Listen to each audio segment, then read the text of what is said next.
All right, what is up, Speak Truth Sports? This is Bert. I'm here with Tay, and today we are going to go over the AFC South, and we're going to be giving our predictions as to where these teams end up in the rankings, 1 through 4. So, if you need somebody to jog your memory, the teams that are in the AFC South are the Titans, the Colts, the Jags, and the Texans.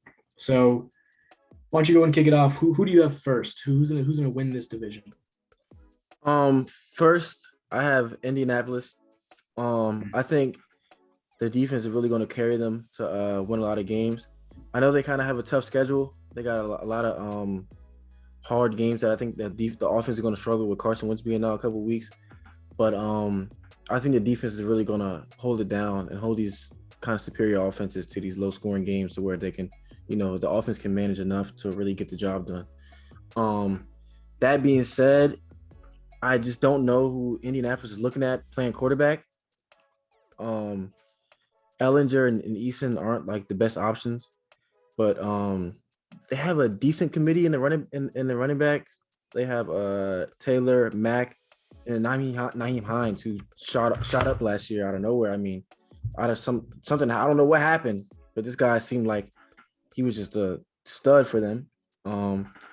Receiving core, they have T.Y. Hilton. I mean, everybody knows the deal with T.Y. Hilton. He's good. He's been in the system for a while, but he just doesn't matter if he stays healthy. Pittman is another guy I think that they just should probably rely on. Year two guy, they just probably need to take a big jump and take over that wide receiver one spot. But I mean, it's really just based on the defense and how much they can really carry them to win these games. Yeah, I have the Colts second. My first team is actually the Titans. But the reason I have the Colts kind of knocked down a bit is because I just don't know if I trust them for a whole season to be able to stay healthy. I mean, they have injury issues at a number of their positions on offense. They do have one of the best offensive lines. That's going to help Carson Wentz a lot once he comes back. But that's the thing. Once he comes back, he's also not really, he's not going to have a lot of experience with this team. This is his first year. And so missing some preseason reps, missing a bunch of that stuff is going to hurt him, I think. But Carson Wentz is injury prone. That's just, he's been getting hurt a lot throughout his career. Same with Marlon Mack. Same with T.Y. Hilton. Michael Pittman got hurt last year, but it's only, that was only his first year. So it might not happen again, but I hope it doesn't happen again. But yeah, even their left guard, actually, Quentin Nelson, I believe he's dealing with an injury right now as well. I think he's the same injury as Carson Wentz. They have the exact same injury, I think, in the exact same foot, which is crazy. It's really weird. This team is just full of a lot of players that I don't trust to be fully healthy. And so if they're not fully healthy, I don't think they take this division because I think the Titans have a much more consistent offense. I mean, the Colts do have Jonathan Taylor, who's going to be really, really good, but we haven't seen him play as a starter for a whole season. So we don't know if he's going to ever end up dealing with injury stuff. And most running backs miss a couple games through, here and there throughout the season. That's just how it is. But yeah, I mean, the Titans have Derrick Henry, and they have Ryan Tannehill, and they have A.J. Brown, and they have Julio Jones now. If Julio's kind of like the most the biggest question mark in terms of can he stay healthy or not. But I think even if he doesn't, I mean, they did fine last year with A.J. Brown as the number one option and then just random guys stepping up as their second. But I mean, the run pass option is just insane. It's really difficult to predict unless you're doing what the Ravens did and just bringing pressure every single time so that they can't run at all and then have good cornerbacks to mitigate A.J. Brown. It's going to be really, really tough to keep this team slowed down on a consistent basis, especially in the regular season. I think playoff time might be a little different. We'll see. But in terms of the regular season, in terms of their wins coming up, I think the Titans take it. I think the Titans, as long as they stay relatively healthy, can take it. I think that if the Colts are fully healthy the whole year, honestly, in my opinion, they probably have the more talented overall roster. I think they have the better defense, better O-line, better overall just offense and defense in general. But if they don't stay healthy, I don't think they're taking the division. I think they'll be second, and the Titans will take first. But like I said, if the If the Colts are healthy, I think they can win the division straight up. Yeah, Genuinely. easily. So with me, I got the Titans going second. Mhm. But I think this division is really going to be a toss up between first and second. It's just whoever can stay healthy and which offense can play better. Because the thing with the Titans, like you said, they have an amazing offense. You look at it on paper. I mean, Tannehill with Derrick Henry obviously is working. Then you add Julio on top of it, already having AJ Brown. You give him a solid number one, number two option at the receiver position. I think a big thing is that they're not going to be able to run that two tight end set they like to run a lot. Yeah. Losing Johnny Smith really hurt them a lot. They're not going to be able to really run those play action passes they like to run with Johnny Smith out of that two tight end set. But you never know. They might spread it wide and they might run a lot of inside zones with out of shotgun with Derrick Henry and just spread out wide. And if that's the case, I mean, the sky's the limit. And then with the defense, I mean, they drafted Caleb Farley, who I mean, everybody thought was either number one or number two corner in the draft. So I mean, adding that to your roster, I mean, it's going to help the defense a lot. And they got Bud Dupree, who's Bud Dupree, who's really slept on. He's a really good edge rusher in my opinion, and he's just really good at playing linebacker too. And I think it's a big hit for the Steelers losing him. But I mean, the Titans, Bud Dupree generated so much of the pressure, and I think he was the most double-teamed player on the defense in Pittsburgh. Actually, he was more double-teamed than T.J. Watt. Which helped T.J. Watt get so many sacks and so many tackle for losses. Yeah. So we'll just have to wait and see. I want to go back to the Colts. I got them winning 7 to 11 games. Mm-hmm. I think that's manageable for them. I would say if they start, like you said, injuries start to happen, I see them going down towards a 7-game win range. But I mean, if Carson Wentz comes back healthy and then everything clicks how everybody wants it, how they think it's going to, I think they could win up to maybe 11 games. I could see that happening. Mm-hmm. Meanwhile, with the Titans, I just think if anybody goes down on that offense, especially they don't have much depth. So I mean, if any of these guys, Julio, Brown, Derrick Henry goes down, I mean, I just don't know how much it can go. On the defensive side too, they have any injuries. I don't think they really have that much depth on defense to really replace any of their starters that they already have now. So I got them going in the 6-10 range. 6-10 wins, of course, not 6-10 record, but 6-10 wins. I say 10 wins just based on their schedule and the talent they have on their roster. They could exceed and maybe push 11, 12 games just if everything clicks how everybody thinks it's going to. But like I said, injuries that could drop them down to just 6 games, and teams are really going to figure out they're going to try to ground and pound. So a lot of teams are going to start stacking the box. They're going to take what Baltimore did in the playoffs, bring a lot of pressure, and it might cause some problems for them. So it's just a matter of time waiting. Who's going to see what they're going to do. Yeah, I got the Titans kind of. I think the lowest they'll be is probably 8 wins. I think the highest they'll get to is probably 12. I think that's their range, 8 to 12 wins. The Colts are kind of more of like I also kind of have them winning like 7 or 8 around there. I think they probably peak out at like 11. I think that's gonna be a good number for the Colts. But yeah, I mean, I think the Colts have enough talent to make the playoffs. If anything, it's gonna be the AFC is really, really it's really, really difficult conference in general. Yeah, it's a lot of good teams, a lot of good divisions. It's gonna be hard for a lot of teams to make the playoffs. Yeah, like it's exactly how it was last year. There was I think there were 3 or 4 teams fighting for that last spot. They all had the same record, literally. Yeah, it was literally just based off of tiebreakers. It's going to get really intense, especially in a few other divisions that we'll talk about at another time. But we got 2 more teams left here, and I mean, they're not going to make the playoffs anytime soon. Yeah, there's no. But their positioning does matter for their draft stock. Although I'm not sure if the Texans have their first round pick this year or their second. I actually have to check. I don't think they do. I think they got rid of him. I think trading for I don't know who they traded for.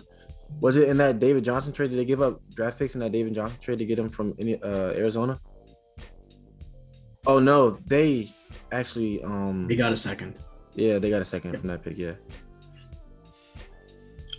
While I'm looking that up, who do you have as your third placement in this division? I'm going with Jacksonville just based on because the Texans just don't have anything going for them right now. Jacksonville, they have some talent.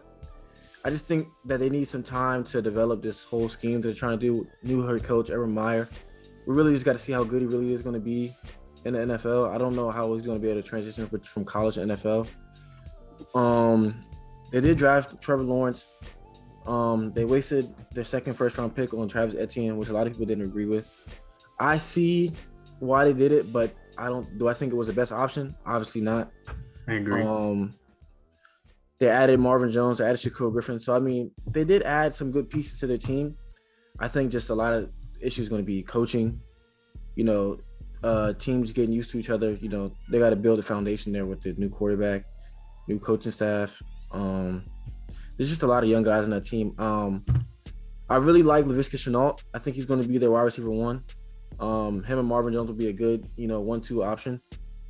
James Robinson, who obviously shot out of nowhere. I think he was undrafted last year. I think he was undrafted free agent, and he wasn't going to make the team. And then I think who was it that had got Raquel Armstead had caught COVID, and then I don't want to mispronounce his name. I think it's Gungwab.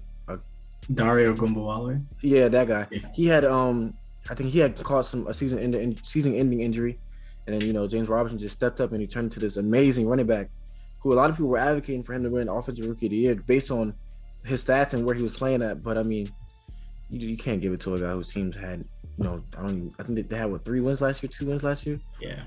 So it's kind of hard to advocate for a guy when his team's not winning. But I give Jacksonville maybe 3 is like their minimum.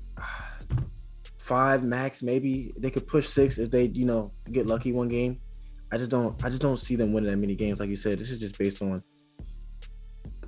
draft placement. They're really probably just going to try to scheme based on who they're going to get next year to try to keep building this team.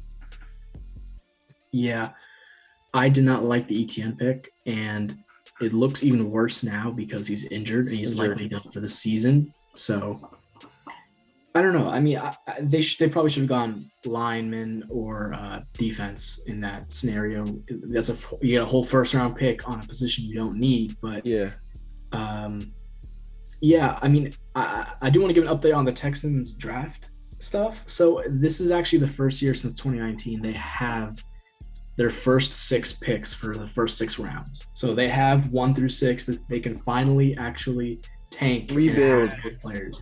Okay. Congratulations. Let's give a round of applause for the Houston Texans, everybody. Let's give a round of applause. Okay.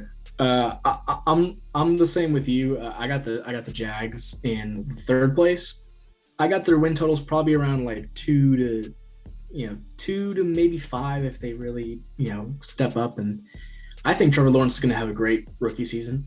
I see people being like, he's not going to be that good. Joe Burrow, his rookie season will be better. I think he'll be, just as good as Joe Burrow, if not maybe a little bit better. I think he'll be on that level at least. And they have some weapons there on offense. They have Laviska Shenault. They have DJ Chark in terms of their wide receivers. Like they have James Robinson. They're not a horrible team on offense. Can I believe I forgot about Chark? Chark is obviously the number 2. I can't even believe I forgot about him. Yeah. Yeah, their team has options to throw to. It's just kind of a matter of like, is their line good enough to hold up? I'm not exactly sure if it is. They also have never mind. I thought this was I read Philip Dorsett and I was thinking of somebody else. Philip Dorsett, he's all right. He's not anything amazing. He's just a B guy. Yeah. They have Josh Allen on their team. The cornerback Josh Allen. not the QB, not the QB. Yeah. They picked up Shaquille Griffin, actually, I do believe. That's not, I think that's a decent pickup, but their defense is just horrible. It's not going to do much. And their offensive line is the most questionable part. Oh, they also picked up Marvin Jones. I forgot about that.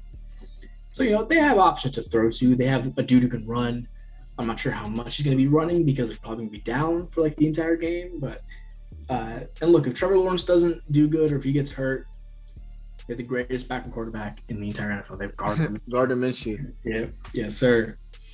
So yeah, I mean, I think it's good enough to win a couple of games here and there. They're going to be a team that everybody like kind of sleeps on, like us and Jags. We'll go a little bit easier, and then if they can come with energy and they can surprise their opponent, I think they can take a win. I'm concerned about Urban Meyer. I'm not sure. I mean, the Travis Etienne selection kind of tells me that he wants to run this team as if it was a college team, where he just has a bunch of depth at a bunch of positions, but like you can't really do that effectively in the NFL because of cap space and all that. So it's going to be very interesting to see this team and see what Urban Meyer does. Yeah, but I think they can. I think they can surprise some teams and win a couple games for sure, just based off their offense alone. And then the last spot, we all know. Yeah. Everybody knows it's going to be the Texans. They have no quarterback. They have no receivers. Their running backs, who knows? David Johnson can't stay healthy.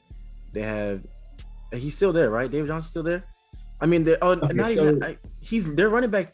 Yeah. So let me explain what's going on. So they signed Tyrod Taylor to start as quarterback. He's not horrible, but he's below average for sure. They drafted Davis Mills to be their quarterback of the future. No offense, I don't think he's the quarterback of the future. No way. They signed Philip Lindsay and Mark Ingram and Rex Burkhead. And they just love running backs because apparently they're going to use Lindsay, Ingram, and David Johnson all in the same offense. I think it's a little too much. I think it's a little ridiculous. And none of those guys are like legitimate like starter. Like you can start them every night, you know. Yeah. Philip Lindsay's going to have his off nights. Mark Ingram's going to have his off days. David Johnson is, I don't want to say washed, but you know he's not the best great anymore. And at wide receiver, honestly, the wide receiver's probably the deepest position. I'm not gonna lie, even though there's no like standout guys, but it's probably their deepest just because of the names they have.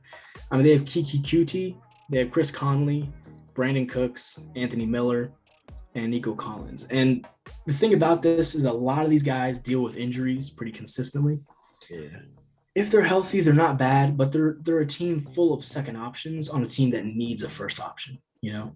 But that's kind of their whole team. They're a team full of backups, basically. Yeah, literally. This is like the NFL G League, right? Yeah. Like this is their they look like an expansion team. Like this looks like how their whole franchise started off in the first place. They started as an expansion team, and this is what it looks like. I mean, it really does look like they're just starting back from square root one. So I mean, and on top of that, the defense. I mean, they lost JJ Watt, and he was the defense. Now they have nothing. So I mean, it's just not looking good for Houston. I pray that they use these next 6 picks in next year's draft wisely. Please choose well. Help your quarterback, whoever it's going to be, or draft one. Trying to find a wide receiver one option, you know, and build that defense, man. Knowing the Texans are going to take a running back with their first round pick, and then they're going to go easily. It's going to be running back, and then they'll be like, okay, we can worry about quarterback later. No, we have Davis Mills, but like we said, Davis Mills isn't the quarterback of the future. Everybody knows that, and I think it's just and then the whole thing with Deshaun Watson, I think it's just a matter of nobody really knows the situation. I know that on the unofficial depth chart, they had him at QB4, which obviously means that he's more than likely on his way out. Yeah. There hasn't been any suspension. There's been nothing really said about him. I know he's been showing up to camp, but he hasn't been doing much. He's kind of just been sitting there watching around. So, I mean, it's sad to see a guy with so much talent kind of just his career is just plummeting so fast. So, yeah. I mean, like, let's go best case scenario, right? Let's say he's found completely innocent on everything that he's accused of, and he's ready to come back to play football. He still doesn't want to be there. So yeah, he doesn't. Even best case scenario, all you can do is just hope for a decent return for Deshaun Watson. Worst case scenario is obviously he could spend possibly some jail time. So they're in a lose-lose situation here. This is why they should have traded him when he asked. Actually, before trade, right? Yes. They would have gotten a massive package in that deal as opposed to now, where it's going to be significantly reduced because of all the off-the-field issues. Something that's interesting as well is that, you know, the Jags definitely have a much easier schedule, in my opinion, than the Texans do. The Texans actually kind of have a decently difficult schedule. I'm not gonna lie. Yeah. And so honestly, I think they could range anywhere from like I think 0 to 4 wins, Yeah, somewhere around there. I'd probably lean more towards maybe like 1 or 2. Yeah, I had them in 0 to 4 and then winning maybe 2. That's if they like push. And they just some teams just kind of just lays it off. Maybe like they grab a win in week 17 when teams are playing their backups.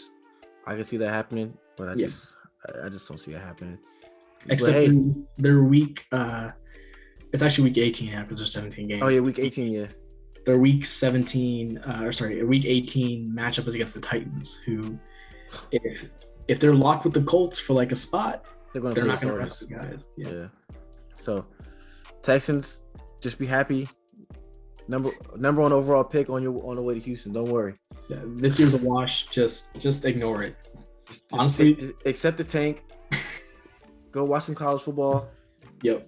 Scout some quarterbacks. See what you guys want to do. Honestly, just pick a different team to watch just for the year and then come back.